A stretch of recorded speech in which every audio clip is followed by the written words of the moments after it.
Hey everybody, welcome back to AskAVC. I talked about churn early on in the video series because it's so vitally important. But today we're going to revisit it and talk about net dollar retention and why it's so important to churn.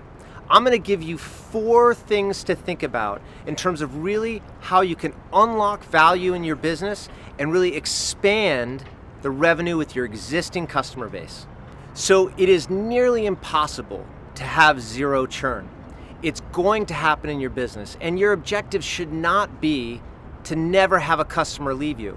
In fact, that would probably be detrimental to your business if you spent all of your time trying to hold on to every single customer. It just wouldn't make sense, and it's just not going to be possible. However, the companies that do really well spend a lot of time thinking about controlling for the issues that they can control for to reduce churn. There's often going to be reasons why companies churn. Maybe it's because they go out of business. Maybe they changed their line of business. Maybe they grew, they hired somebody else. Maybe they had revenue declines. Lots of different reasons. They got acquired. Your job as an executive team or founder or CEO is to figure out what you can control to be able to reduce that churn. Today though, we're going to talk specifically about how net dollar retention factors into that churn equation.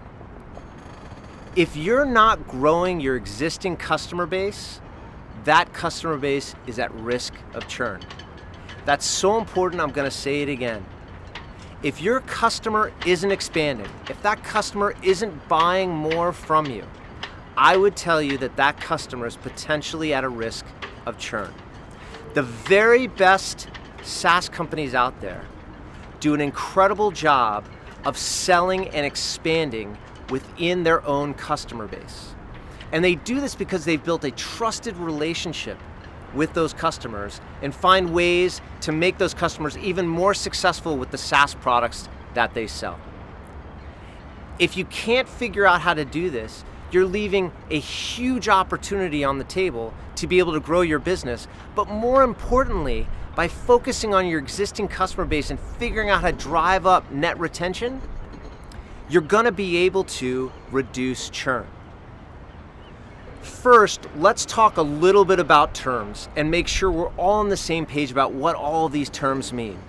Gross dollar churn simply means when you're losing revenue from your existing customer base, we'll call that dollar revenue loss, we'll call that gross churn. You can also sometimes hear people talking about negative churn or negative net churn. And you might find that incredibly confusing. How is it possible I can have negative churn? The simple answer to that is you're gaining more revenue from your existing customer base than you're losing in any given period. And we call that negative churn. Today, we're going to actually call that number net dollar retention, NDR. I think it's a much better term to use, and it's clear, and it's important to use that term instead of net revenue retention, because at least for me, sometimes when people talk about NRR, it's easy to get that confused with terms like MRR and ARR in terms of recurring revenue. So we're going to call it net dollar retention, which simply means how much money are you gaining or losing from your existing customer base. If you're selling more into that customer base than you're losing, that would be positive, a positive NDR. If you're losing more customers or dollars than you're selling into that customer base, then we'd call that negative NDR.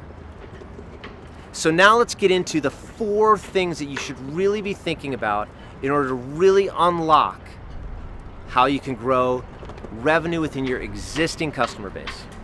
Number 1, NDR, net dollar retention, is not a customer success metric. NDR has to be a company metric, and arguably it's one of the most important for the entire business.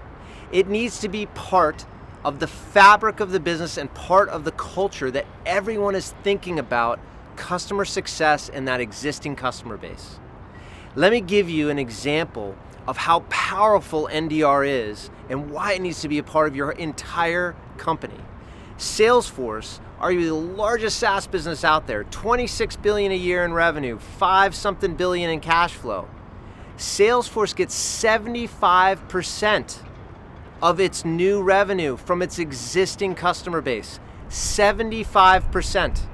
Think about that for a minute.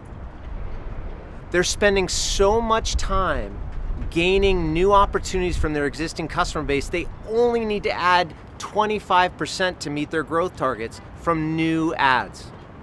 And most of that new revenue is coming from upsells in terms of new seats. Where companies are adding more and more seats to their Salesforce licenses and subscriptions. Some of it also comes from cross-sell and upsell of other products. My point is, it is incredibly powerful, and it will compound and it will stay with you and become more and more important as you get bigger as a SaaS business. Number 2, increase the value that your customers are getting out of your product. There are people that will tell you, make your product more sticky, make it harder for customers to leave you. And yes, it's important to make your product sticky so that you just can't be replaced in a heartbeat. But making your customers prisoners to your solution is a terrible long-term strategy and certainly will not pay dividends and absolutely will not convince them to buy more from you.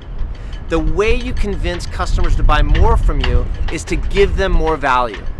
And I can think of 3 great ways to do that. Number 1, you gotta sell value. Don't sell features and functions. Sell them the value of your product. What problem are you solving for your customers? Remember, your customers don't care really about your software.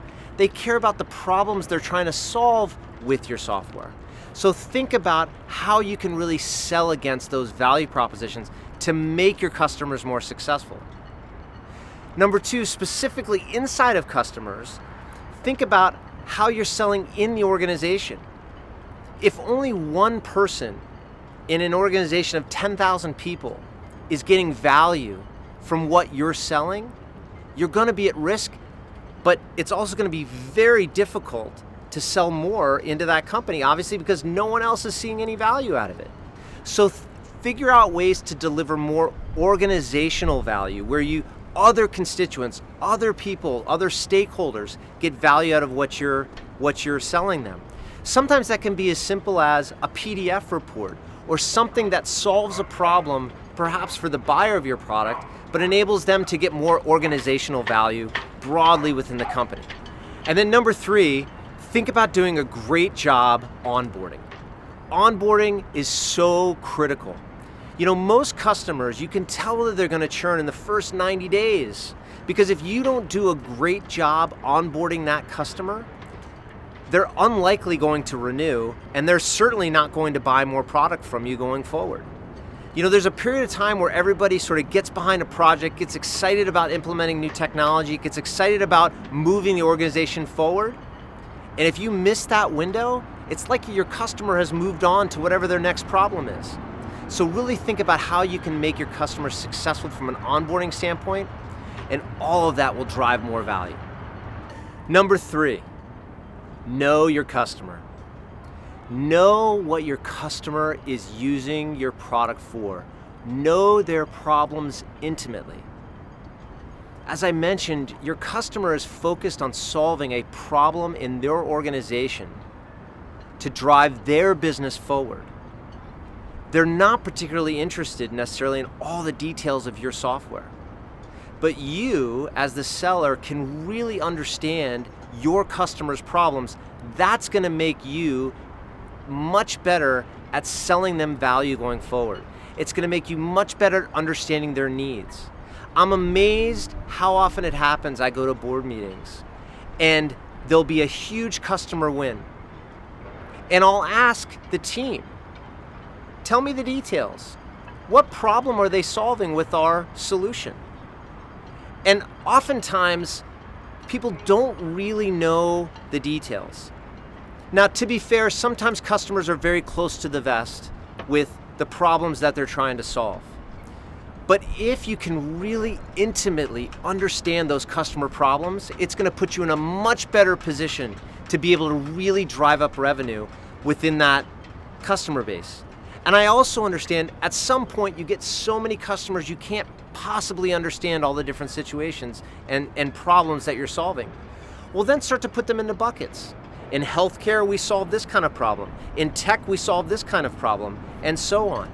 And then it enables you to think more about how you fit into their solution from their point of view rather than from yours. Number 4, and probably the most important, you have to have something else to sell to the customer. If you've done all these other things right, and you've got a customer base that trusts you, where you've provided value, the chances of them wanting to buy more from you, very, very high.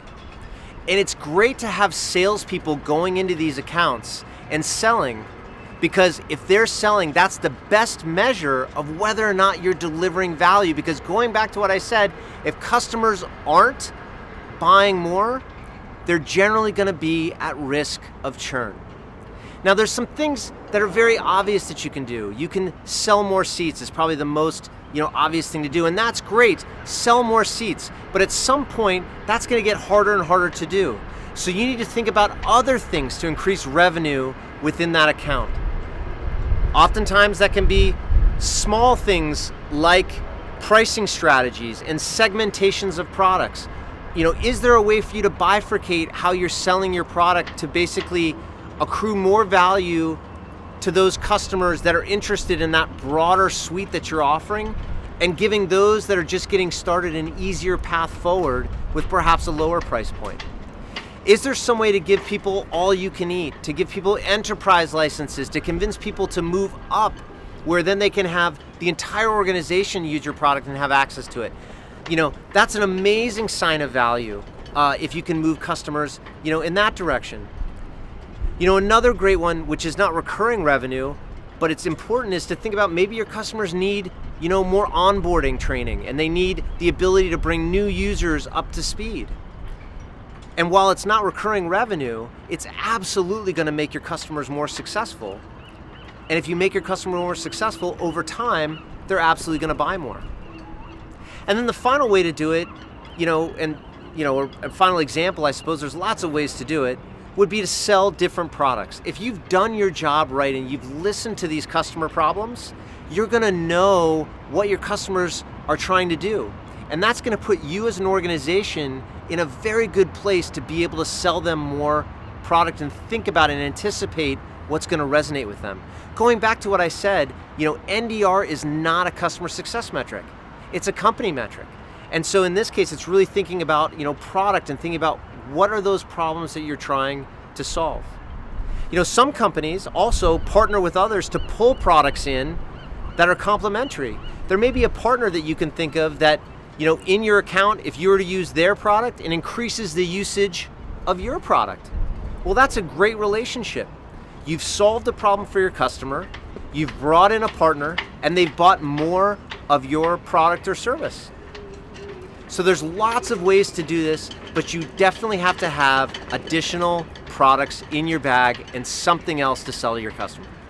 Okay, so we've covered churn and why net dollar retention is so critical to not only reducing churn, but to really capturing additional revenue from your customer base. Number 1, net dollar retention is not a customer success metric. It needs to be a company metric. The whole business needs to be focused on it. Number 2, you need to be able to sell value into that customer base. Number 3, you really need to understand your customer. You need to understand their problems. You need to understand what they're trying to solve, not just what your product does on its own. And then number 4, and probably most critically, you need to have additional products and services that you can sell into that customer base. Because remember, if you're not selling more into that customer base, those customers are likely at risk of churn at some point in the future. I hope you've enjoyed this video. Please let me know what you think, subscribe, share with your friends, and look forward to seeing you next time on AskAVC.